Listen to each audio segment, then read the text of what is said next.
obviously we've been working together for some time now. I'd say probably about 6-8 months, something like that. And obviously, I think what's quite key and what we're noticing more of now in the e-commerce space in particular is people leveraging relationships to obviously not only help their own businesses, but also to grow a professional brand for themselves and also improve the product offering. So I think my key question to you to ask right now, without me whittering on too much, is in terms of building partnerships and building rapport with people, what would you say are like the top 3 skills that you would advise people to work on? Like relationships are all built on really a personal connection, isn't it? So I think, you're only going to be friends with people you like. You're going to be drawn to people that, that you resonate with.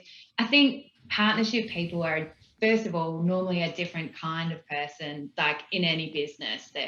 I'd like to say they have higher EQs and really strong IQs as well. But I think fundamental in building that partnership is trust. Like you've got to trust. Like a partnership is, you built on a long-term basis. It's not transactionally focused. So I think, that trust is a significant part of building a successful relationship. It's got to be bilateral. Like I think it has to be mutually beneficial. It can't be, really skewed to one side of the partnership or one organisation.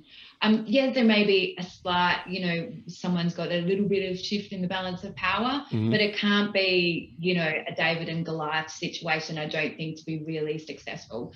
And complementary, like, you want to go in with, and your services complement one another, or your people complement one another. Like it really does have to be complementary to be successful. But I think there's so much, and people, I think, miss a trick in a lot of businesses about how to make like a strategic partnership successful.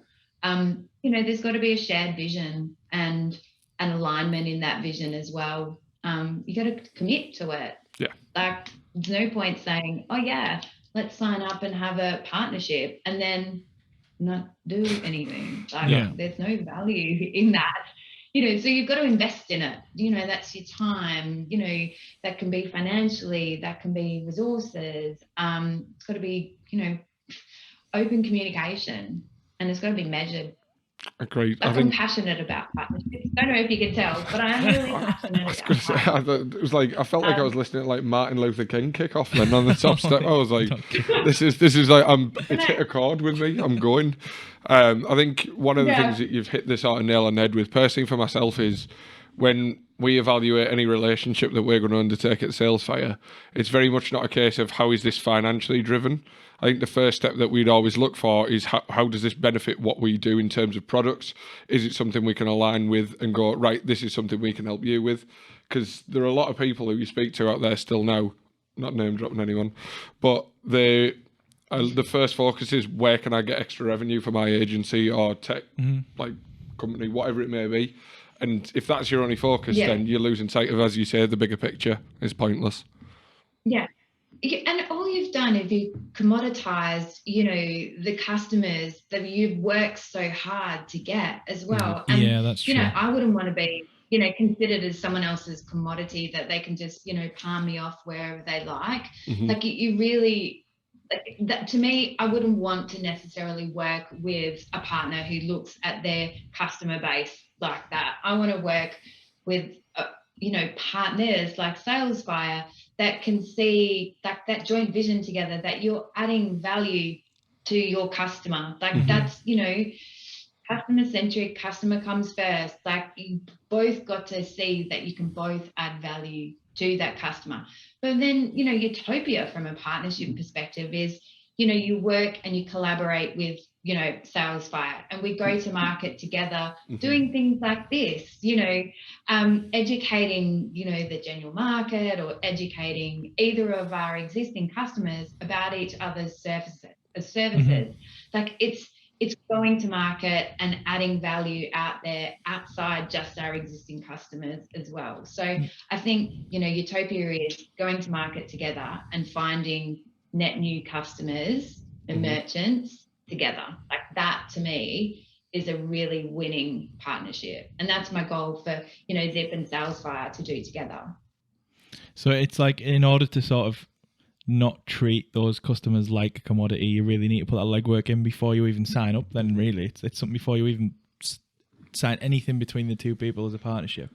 Something like we do as a team, like with my team, like if we're assessing a relationship with anyone, it has to be a case where we look first and foremost, if it's a tech like company, we look how does this wire into ours, what would it add to our system that we could potentially then give to their clients at like, I don't know. So for example, we look at like Zip overlays and do that sort of thing where again it's advertising the fact they have Zip's payment gateway on the site, which then drives them more conversions whilst keeping hold of that discount that they would have potentially offered. Yeah, and then the context has to make sense as well, doesn't it? I suppose. If you've got a story but it makes no sense, what's the point? Like, yeah, the context of the partnership has to be a huge. Yeah, there can't be friction, and there's got to be like it's got to link together. That's what I'm saying. It's got to be complementary. Like it has to make sense. It has to make sense to your. If you're talking to your existing kind of customer base, and you know, if I was talking to one of our Zip merchants about Salesfire, like I can sell the vision of why Salesfire works for a Zip kind of merchant, but could I go and sell the value of like something completely unrelated, plastic bags, you know, use or eco-friendly plastic bags in store? Not like. I could make the partnership work, but it's not as complementary. Like, you know, your service, Salesfire service and a Zip service can work together in unison. Like a Zip service and a plastic bag, you know, eco-friendly plastic bag for in-store purchases, maybe not so much. Yeah, it touches. So you obviously can't. There's no way you're going to be able to offer much in the way of value as well if you're not making those strides in the first place. Is there? If that context doesn't work, then it's not. You are literally commoditizing someone at that point. Yeah, it's just another number when you're looking at a customer. It's a pointless box checking exercise. Like, why do it? Like, there's no longevity to that either. At that point, like nobody's going to stick around knowing they've been used as a sort of bargaining chip between two other partner managers. That makes sense. Ridiculous, but I do. I think, to be fair, I think it's interesting because. You see a lot of stuff as well on LinkedIn. You see a lot of people talk about stuff, and often reading between the lines, there is just I think that you used the term to me before. It was literally like buying space. So somebody would write about another partner that made absolutely no sense about anything, and it just looked like a basic Maze said sponsored above top of it. Yeah, that's the thing. We get you get requests all the time. Yeah. We'll sign this partnership if you could put us in your newsletter and your circulation. And then we look at it and we're like, that offers no value to our clients. Like, why would we push that to... It looks like it's a paid for ad straight away. Yeah. It looks like you're sending out an ad to your own client base that you've worked hard on. And an advertorial. Yeah, it's crazy. Like, I'd hate that if somebody did that to me. Like, I'd absolutely despise it. But it happens often. Like, how many times do you get approached by it as well? It's crazy. But again, you think of it like as a consumer yourself, and you've gone and shopped on a website and you sign up to get their promo, like it becomes spam, and you delete it yourself. You automatically delete those emails. You got to think, in a business world, you're even busier, and if you're pushing out content that doesn't resonate about a partner, that doesn't make sense, like you're spam, and you're actually decreasing your value. Like the direct kind of supplier into that merchant, you're decreasing your value because you're trying to push a partnership down like your merchant's throat. It just doesn't make sense. Like it's mind blowing that people still do that. And I don't want to see anybody's customer base to become a commodity. Like that just it irks me. Like it really does. Yeah. Like don't make it make sense. Go back to trust. Like, at the core, like you've got to trust in your partners just as much as you trust in your own business. And it's, then it's got to be complementary, because you're breaking your merchant's trust if you're shoving something down there that doesn't make sense. Yeah. Like you're becoming a valued advisor. Like advise, don't commoditize. Yeah. You can trademark that if circular. I quite like that, actually. I might get it tattooed across my knuckles. Like that. Just walk around going like that.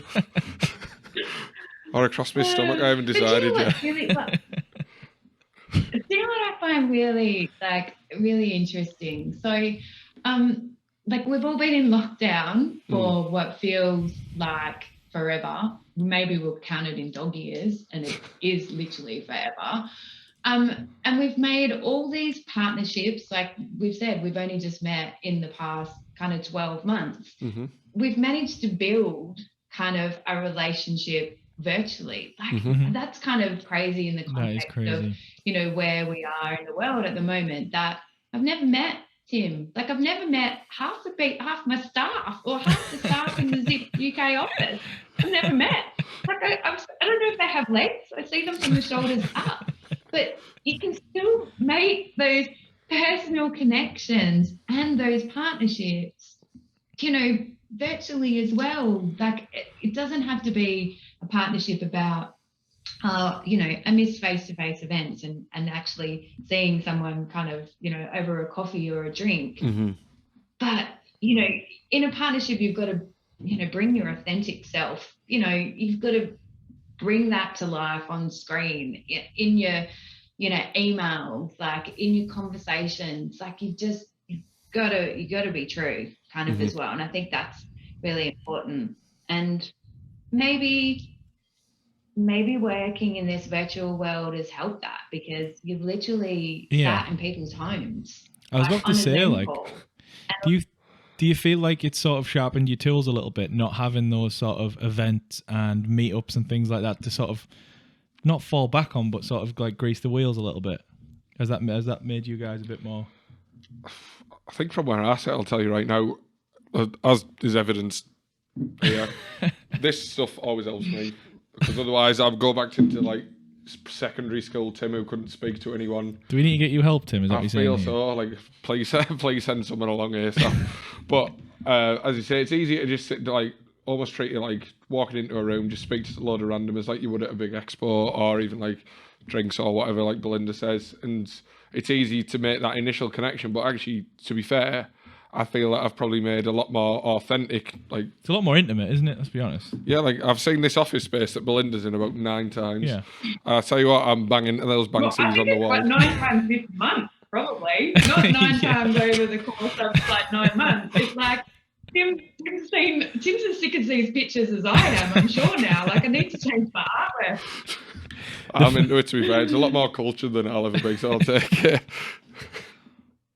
Awesome. But it's such a leveler, I think. You know, having, you know, I guess being in a Zoom world, like it's a bit of a leveler when, you know, you're not walking down the main street, you know, thinking you're going into an office, you know, a high-rise office with someone senior in a, you know, a shirt and tie. Oh, that's interesting. And so there's none of that kind of, I guess, power kind of shift. Like you're literally everybody's home in their active wear.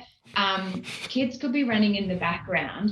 Like whereas maybe we've used in a, you know, face-to-face world, a networking event with a drink in the hand as the icebreaker. Like the icebreaker now is, you know, your cat's just walked in front of the screen, your kids are fighting in the background, you know, you've got your active wear on. Like it's really kind of much more personal, isn't it? A leveler.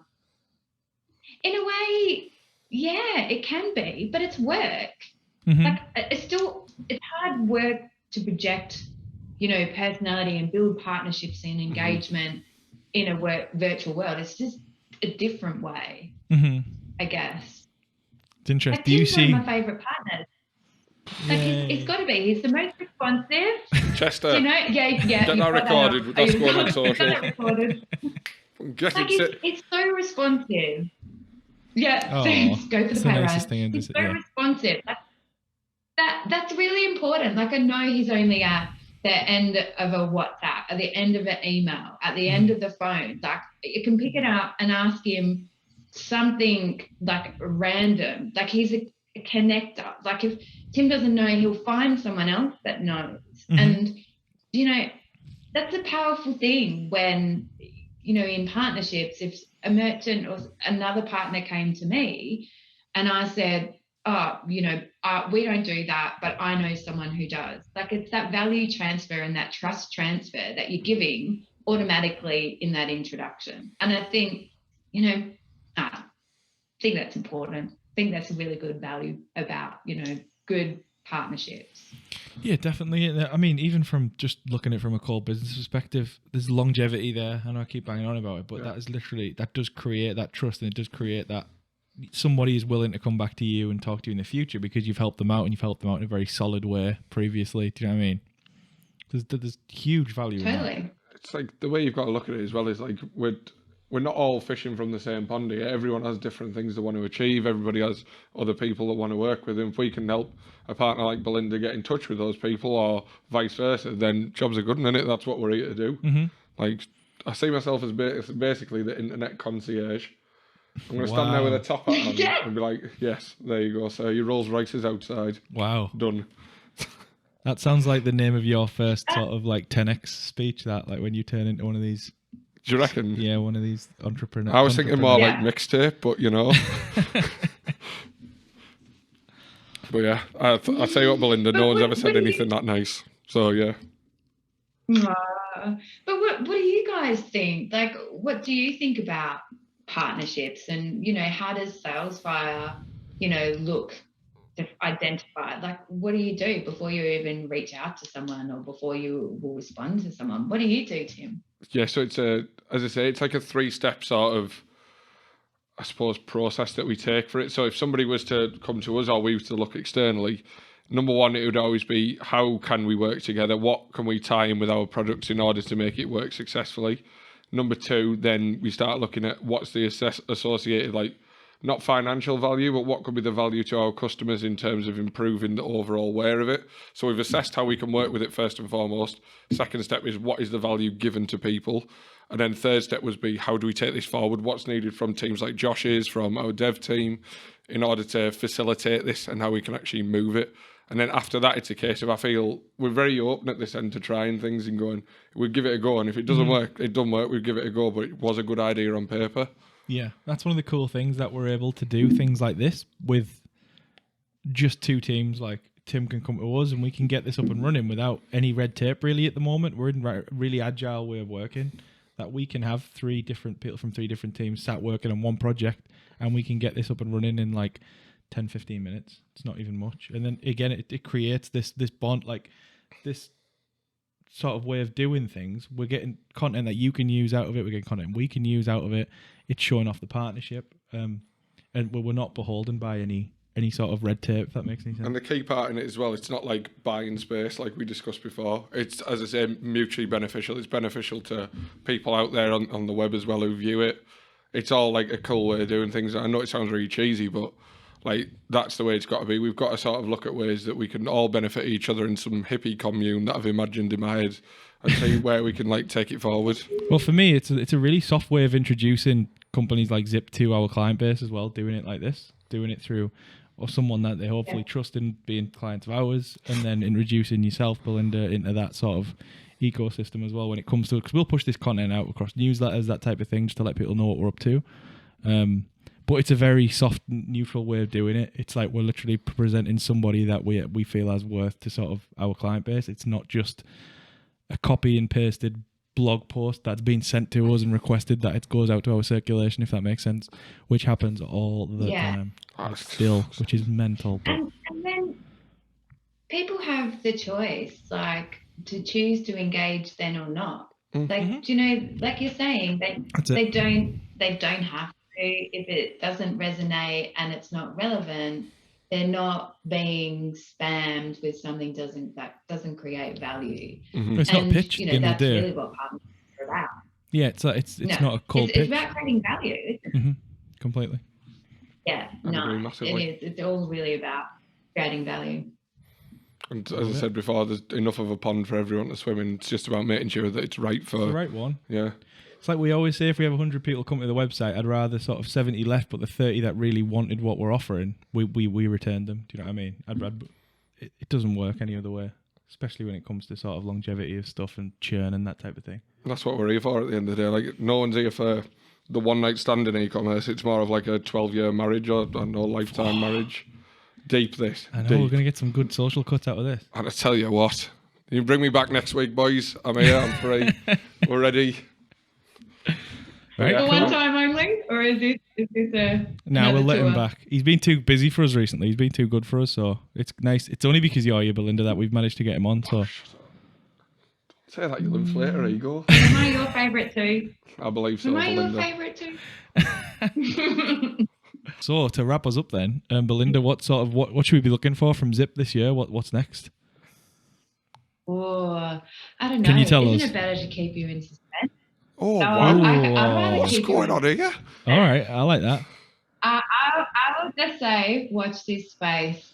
As Larry Diamond says, we're only just getting started. So there'll be a lot of exciting things coming from Zip in 2021 and beyond. Perfect. Right. Thanks for joining us, Belinda. If you want to follow Belinda on LinkedIn, we'll put the links and stuff in the comments. Yes, thanks for joining us. Thanks, guys. Great to be here.